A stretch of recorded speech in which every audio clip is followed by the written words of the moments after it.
Audio Jungle. Audio Jungle. નમસ્કાર દર્શક મિત્રો, હું ઝારા ખાન વોઇસ ઓફ વડોદરા ન્યૂઝમાં આપનું સ્વાગત કરું છું. ભારત દેશમાં ખેડૂતો માટે કેન્દ્ર સરકારે લગાવવામાં આવેલ ત્રણેય બિલ રદ કરવા માટે આજે ભારત બંધના એલાન કરવામાં આવ્યું હતું. પરંતુ આજે વડોદરા જિલ્લામાં આવેલ સિનોર તાલુકાના સેગવા ચોકડી ખાતે ભારત બંધને કોઈ સમર્થન જોવા મળેલ નથી. તમામ વેપાર ધંધા ચાલુ છે.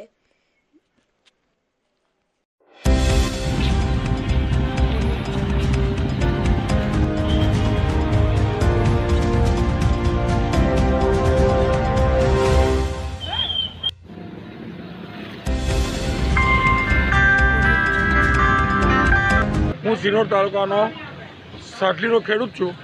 અત્યારે અમારું બજાર બધું સંપૂર્ણ ખુલ્લું છે. 10 વાગ્યા છે. ખેડૂતોએ 11 વાગ્યાથી 3 વાગ્યાનો ટાઈમ આપેલો છે. આંદોલનકારીઓએ 11 વાગ્યા પછી શું થાય છે એનું નક્કી નહીં. અત્યારે તો ભાઈ બધું ખુલ્લું છે.